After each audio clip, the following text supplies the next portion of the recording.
The distress call traveled through the darkness of space, moving from one ancient relay to another. It was a message filled with fear and desperation. The voice inside the signal begged for help, explaining that their world was under attack. Their people were being hunted, and hope was fading fast. The message had been sent to the stars, to the galaxy, in the hope that some kind and gentle race would hear and come to save them. But the signal did not go where it was meant to. Instead, it found its way into the listening posts of humanity's war fleet, stationed near Europa.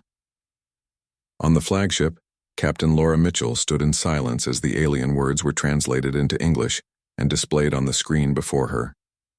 She was a woman who had given her entire life to the fleet. Her hair was streaked with silver, and her eyes carried the weight of battles fought long ago. She had seen death and destruction more times than she could count. But there was something in this message that made her pause. It was not just a call for help. It was a cry from a people who believed they were already lost. Her first officer, Daniel Harper, entered the command deck quietly, reading the same translation. Daniel was younger, his face still holding some of the hope and energy that Laura had lost over the years. He looked at the captain with a mix of concern and curiosity. "They are asking for mercy," he said softly. "They don't even believe anyone will answer." The bridge was quiet. Around them, officers and crew studied the message. No one spoke, but everyone felt the same weight. Humanity was known across the galaxy as Deathworlders. The name came from Earth itself, a planet that forged life in harsh storms, burning deserts, freezing poles, and endless predators. Everything that grew on Earth had to fight to survive. And from that world came humans, tough and unyielding. Other species whispered stories about them, some true, some exaggerated. To many, humans were monsters, dangerous and wild, yet here was a chance to show something else. Captain Laura kept her voice calm. "What do you think, Daniel?" He hesitated. "It could be a trap. Or maybe the enemy wants to lure us in. But if it's real," he looked back at the screen, "if it's real, they are about to be wiped out. And we are the only ones who heard them." Laura turned her gaze to the stars outside the viewport. She remembered her first mission as a young officer. Back then, she had believed the fleet was built only for defense. But war after war had taught her that humanity's strength was its will to fight, no matter the odds. Now she wondered if that same strength could be used to save, not just to destroy. In the following hours, the command deck remained alive with quiet conversation. Maria Gonzalez, the chief of tactics, argued for moving quickly. She was bold, sharp, and had little patience for hesitation. "If they are under attack, every second we wait, more of them die," she said firmly. "We can fight. We can win. That's what we were made to do." Aaron Brooks, the chief engineer, was slower to speak. His mind always searched for details and dangers others overlooked. "Or," he said carefully, "we could be walking into a war that isn't ours.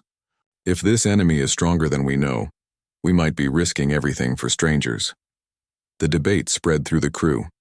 Some wanted to fight, others wanted to remain cautious. Still, the silence of the captain held more weight than any argument. Laura listened, her hands folded, her expression calm but unreadable. Finally, she stood and the room fell quiet. "We were not the ones they wanted," she said slowly, "but we are the ones who heard. If humanity ignores this, then we prove every story about us right, that we are nothing but monsters who destroy." She paused, letting her words sink in. "But if we go, if we fight to save them, then maybe we can be more than that." No one argued after that. Orders were given. Engines were powered. The fleet prepared to move. The young officers whispered among themselves in the halls. Kelly Adams, a navigation specialist, was one of them. She was only 2 years into her service and still believed in the stories of heroes and great battles. To her, this mission was something out of those tales. "They're terrified of us," she said to her friend, a communications officer named Tyler. "But when they see we came to save them, maybe they'll see who we really are." Tyler shook his head. "Or they'll just see Deathworlders killing again, no matter the reason." As the fleet set its course, the hum of engines filled the halls. On the bridge, Captain Laura gave the final command: "Prepare for jump." The ships moved as one, dark giants sliding through the black sea of stars. They were built not with beauty but with purpose: sharp lines, thick armor, weapons hidden beneath heavy plating. To other species, they looked like predators. To humanity, they were shields and swords, built to defend and to endure. As the jump engines activated, the view outside the window shifted, folding and twisting as space itself bent. The crew held their breath as the stars stretched into streams of light. Then, with a sudden flare, the fleet vanished from Europa's orbit, racing through folded space toward a world none of them had ever seen. In the silence that followed, Laura stood at the window watching the streaks of light. She thought of the voice in the message, trembling and broken. She thought of the lives waiting, perhaps already falling under fire, and she thought of Earth, her home, her death world, and wondered if its children could prove they were more than the galaxy believed.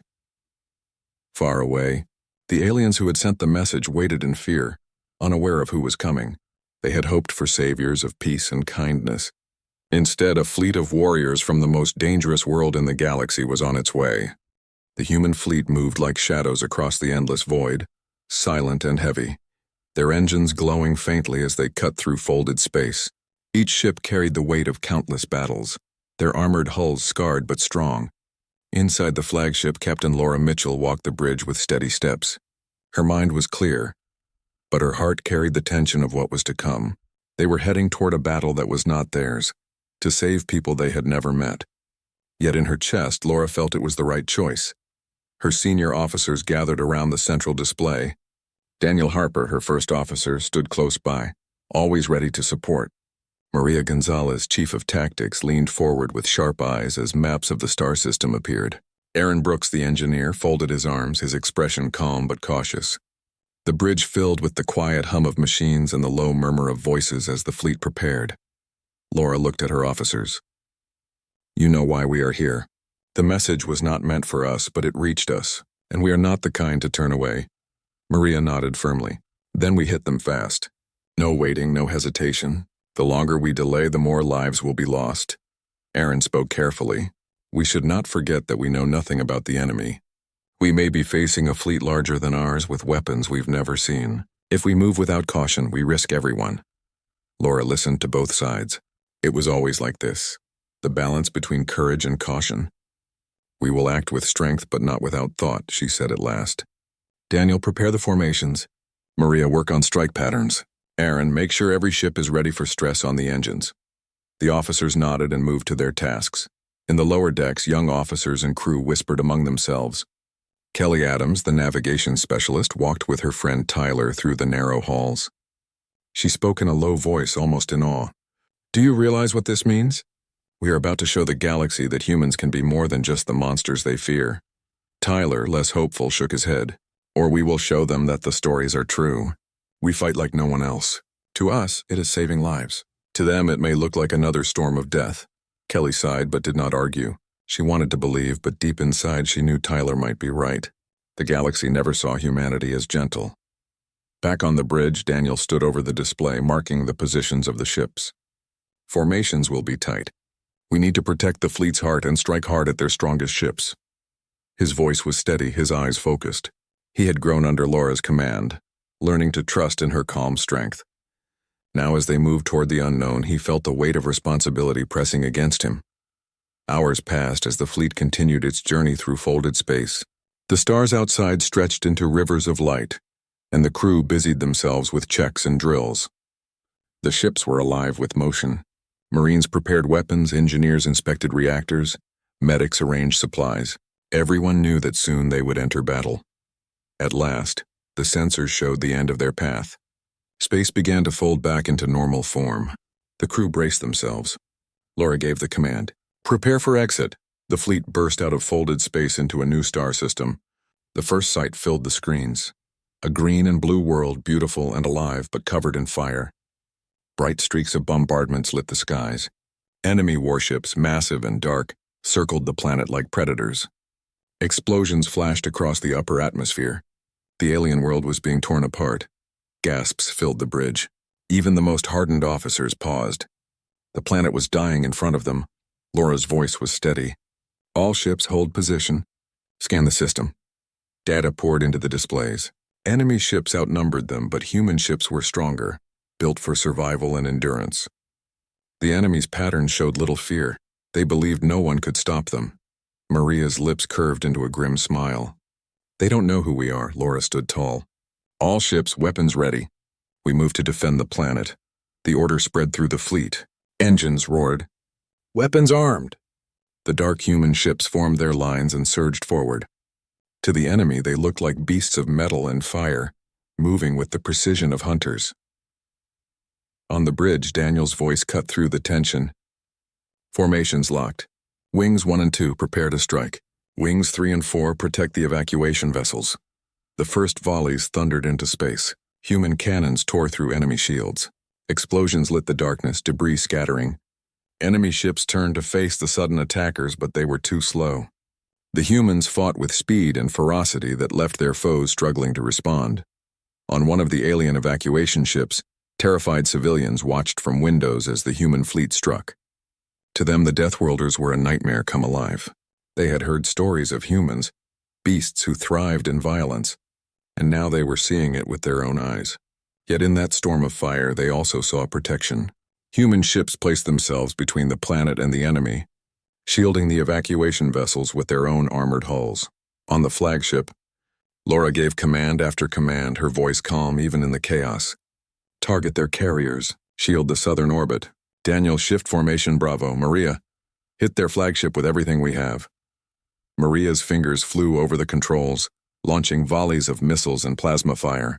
Let's show them what humans can do. The battle raged across the skies. Human Marines boarded enemy ships, storming through hallways with weapons ready. They moved like storms, fierce and unstoppable. On the surface, fires burned, but above, a shield of steel and willpower began to form. Kelly Adams gripped her console tightly as the ship shook from enemy fire. Fear raced through her, but she also felt something else. Pride. Humanity was feared, yes, but in this moment they were more than monsters. They were protectors. Hours passed as the battle continued. Enemy ships fell one after another. Human losses were heavy, but they endured, holding the line with unbreakable will. At last, the enemy fleet began to break, their formations collapsing under the relentless assault. On the alien evacuation vessel, the survivors whispered in awe. The Deathworlders had come. They fought like demons, yes, but they fought to save. The fear in their eyes began to change into something else. Hope. When the last enemy ship fell burning into the planet's skies, silence filled the system. The battle was over. Humanity's fleet stood battered but unbroken, guarding the survivors they had come to protect. On the flagship, Laura Mitchell looked at the burning world below. Her voice was quiet, almost a whisper. We came because no one else did, and now they will see us for what we are. The crew looked at her with respect, knowing that their actions would be remembered. The galaxy would whisper again about the Deathworlders, but now the whispers would carry a different weight. The battle had begun with fire and fury, and now the system burned with wreckage. Human ships moved through the chaos like wolves among frightened prey. Their black armor gleamed with reflected light from explosions, their cannons thundering as they tore enemy vessels apart. The Deathworlders had arrived, and they were making their presence known. On the flagship, Captain Laura Mitchell stood tall at the center of the command deck, her eyes fixed on the endless fight. She had been in countless battles, but this one felt different. It was not about territory or power. It was about saving a people who had called for help, even if they had not meant for humans to answer. First Officer Daniel Harper's voice was steady as he issued orders. Wings 1 and 2 tighten formation. Wings 3 and 4, cover the evacuation lanes. Keep the enemy away from the civilians. Enemy ships swarmed like locusts, outnumbering the humans. Yet the human fleet did not falter. Their ships were built to endure. Their crews were trained to fight until the very end. Plasma fire rained down, but thick armor absorbed the blows. Torpedoes struck, but countermeasures and raw determination kept them moving forward. Maria Gonzalez, the tactical chief, grinned fiercely as she unleashed another barrage. Direct hit on their cruiser. Their formation is breaking. Her eyes flashed with energy. This was the kind of fight she had been born for. Aaron Brooks, deep in the engineering bay, kept his team working without pause. The engines roared as power surged.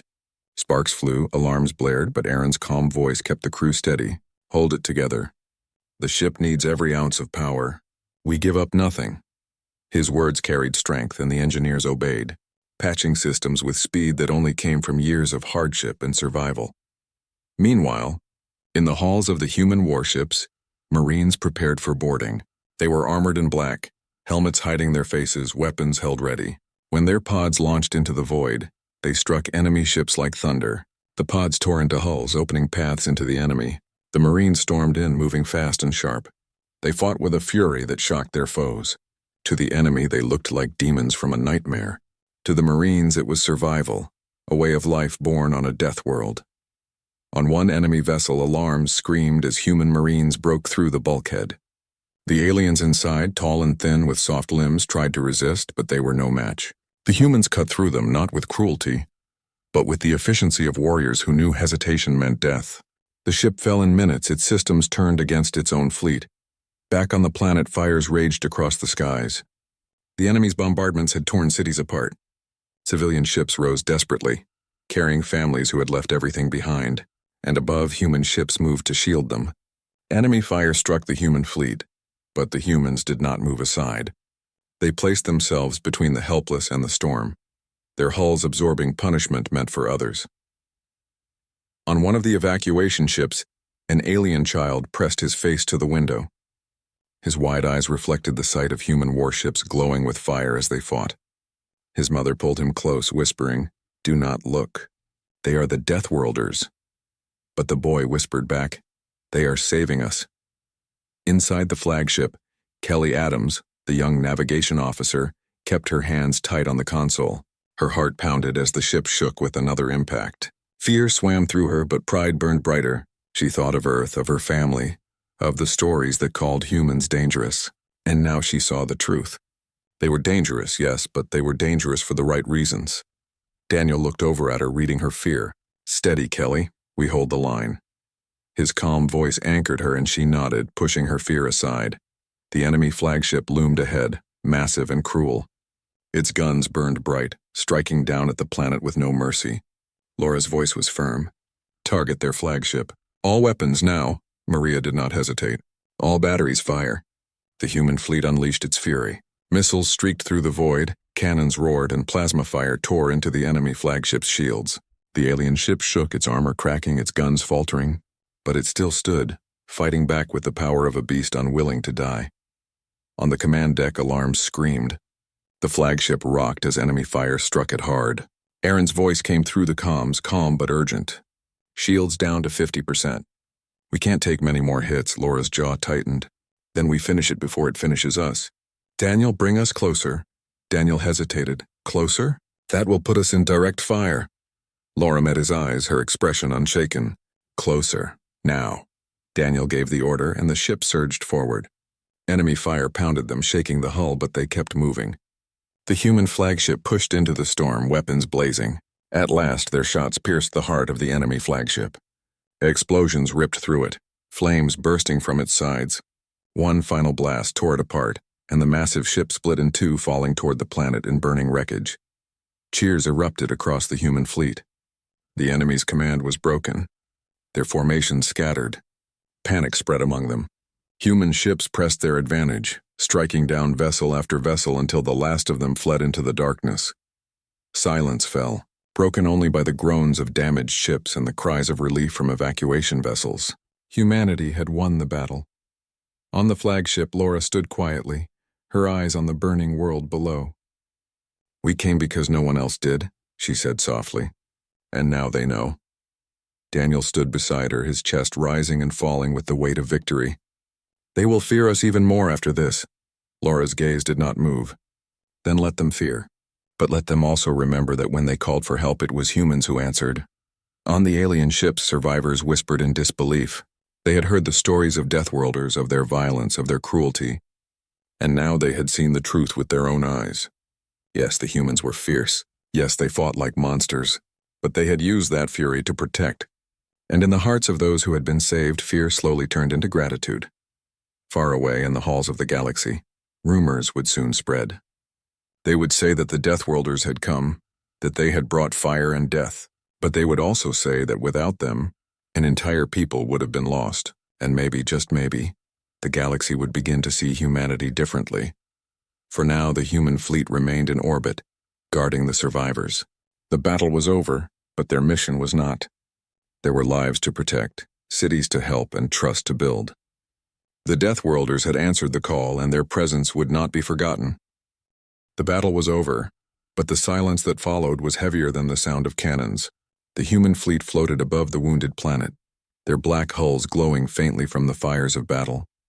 Smoke and debris drifted through the orbit, broken pieces of enemy ships scattering like ash in the wind. The aliens who had been rescued huddled inside their evacuation vessels, still trembling, still staring at the humans with wide and fearful eyes. On the flagship, Captain Laura Mitchell stood at the main viewport, her hands behind her back. The world below burned with flames, cities broken and forests turned to ash. She knew they had saved many lives, but she also knew the scars of this day would never fade. Her officers stood nearby waiting. Daniel Harper, her first officer, looked tired but steady.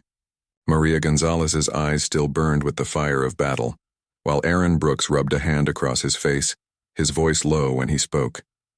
"Engines are strained, but they will hold," Aaron reported. "Our ships can stay in orbit to protect the survivors, but we cannot keep this pace forever." Laura nodded.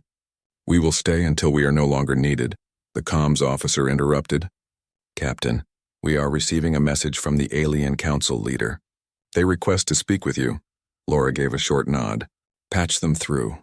The screen lit up with the image of Arian, a young alien leader with pale skin and large, trembling eyes. His voice shook as he spoke. You came to us. We called for peacekeepers, for healers. But instead, Deathworlders answered." He swallowed hard, his words caught between fear and gratitude. "Why did you come?" "We did not mean for you to hear our call." Laura held his gaze. Her voice was calm but firm. "You asked for help, we heard. That is all that matters." Arian shook his head slowly. "Your people fight like storms. You destroy everything in your path. Even as you protected us, we feared you would turn your fire upon us as well." Maria stepped forward slightly, her tone sharp. "If we wanted to burn your world, we would not have stopped the enemy. We are not here to conquer." Laura lifted a hand, silencing Maria. She spoke with quiet strength. "We are children of a harsh world. Our ways are not gentle. Our strength was born in fire and struggle in survival. To others, it may look like we are monsters. But understand this. We do not fight to destroy those who ask for help. We fight to protect." Arian lowered his eyes, torn between fear and understanding. "Our people do not know what to think. You shielded us, yet your fury terrifies us. How do we know you will not turn that fury against us when it pleases you?" Laura did not flinch. "Because when we give our word, we keep it. We came because no one else did. We will stay until your people are safe. That is the only reason." The connection ended, leaving the bridge in silence. Daniel looked at Laura thoughtfully. "They will never forget the fear, Captain. But maybe in time they will also remember the mercy." Laura exhaled slowly. "That is enough." In the alien camps on the planet, survivors whispered about the humans. Some spoke in fear, calling them demons of war. Others, especially the young, looked at them differently. Children who had seen the black ships shield their families began to call them guardians. The people were divided, torn between terror and gratitude. Kelly Adams, the young navigator, stood near one of the viewing ports, watching the planet. Tyler joined her, his expression uncertain. Kelly spoke softly. "Do you think they will ever trust us?" Tyler shrugged. "Trust? I don't know. But they will remember. And sometimes memory is stronger than trust." Back in orbit, the humans worked tirelessly. Marines helped escort civilians to safer zones. Medics shared supplies and treated the wounded. Engineers patched up damaged evacuation ships so they could return to the surface and rescue more survivors. Every act of aid was watched with wary eyes. The aliens could not understand how the same hands that fired cannons with deadly skill could also bandage wounds and carry children from burning ships. One evening cycle, Arian himself came aboard the flagship. He walked the halls with nervous steps, flanked by human guards who towered over him. When he entered the command deck, his gaze fell on Laura. He bowed slightly, though his hands trembled.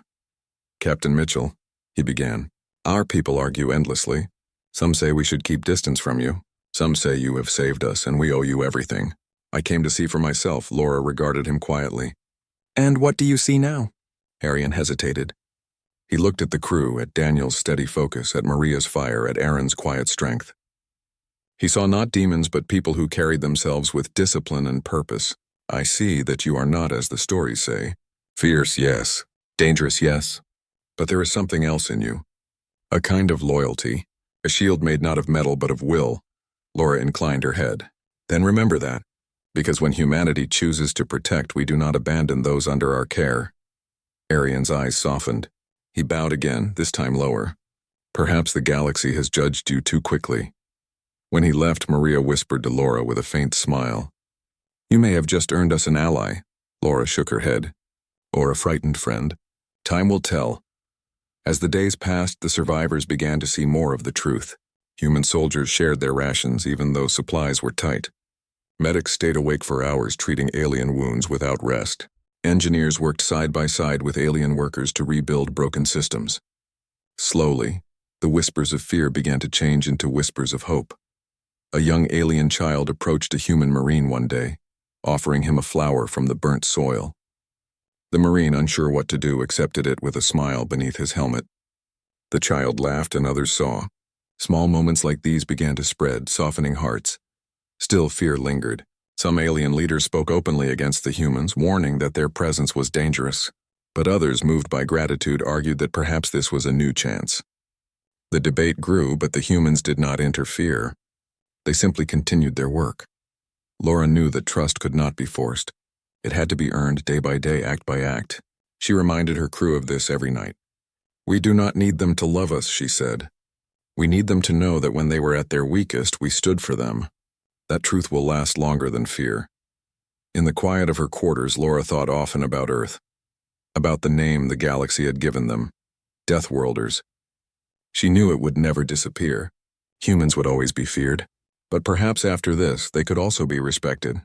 Perhaps they could be seen as more than monsters. And far below on the broken planet, Arian stood among his people, watching the dark shapes of human ships move like silent guardians in the sky. His heart still held fear, but also a growing belief. Maybe the Deathworlders were not the nightmare they had been told. Maybe they were the allies his people needed most. The galaxy would hear of this. Rumors would spread. Stories would grow. The Deathworlders had answered a call for help, and though their ways were fierce, they had proven something no one expected, that their strength carried mercy as well. The war was finished, but the world below was still broken. The skies were filled with smoke, and the land carried deep scars. Forests had burned, cities had fallen, and people wandered in confusion. Above the planet, the human fleet remained, their dark ships holding position like guardians. To the survivors, those ships were both terrifying and comforting.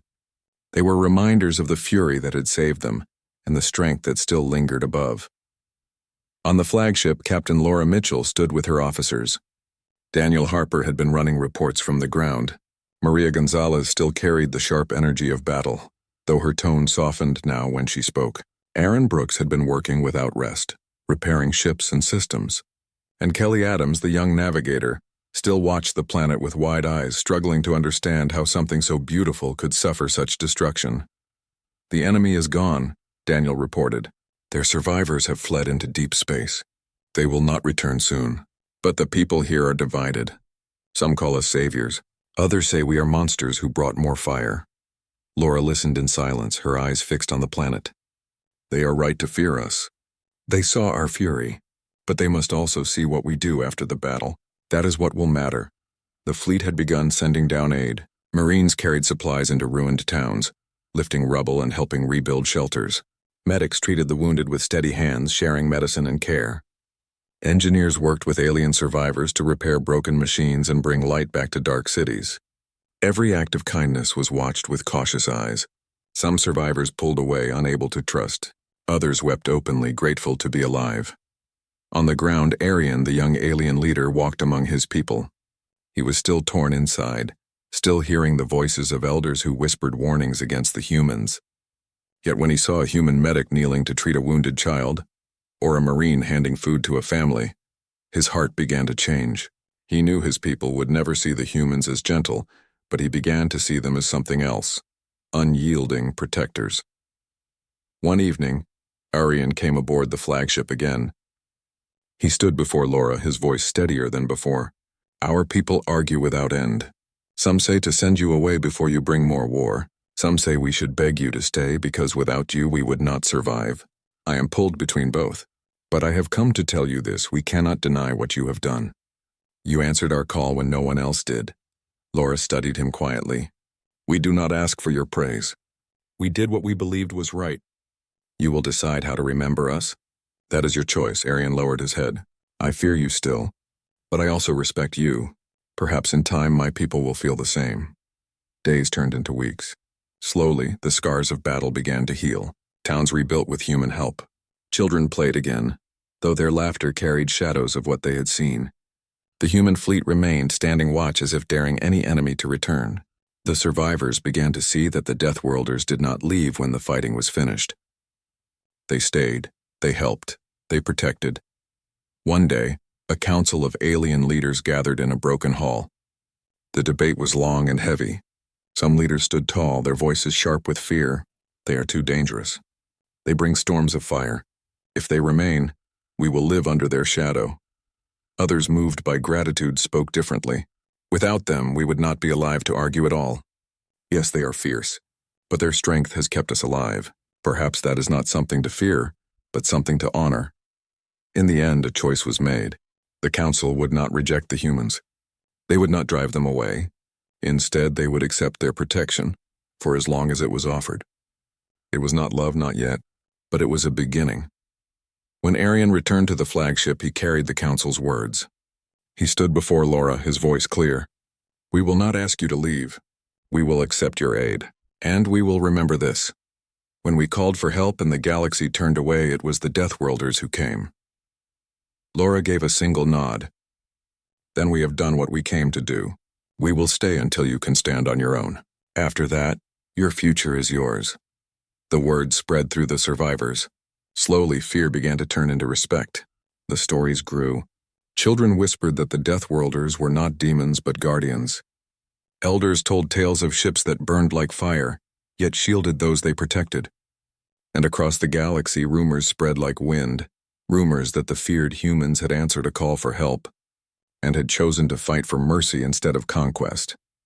Kelly Adams listened to the whispers one night as she sat in the mess hall. Do you hear them? She asked Daniel softly. They are already telling stories about us. Daniel gave a small smile.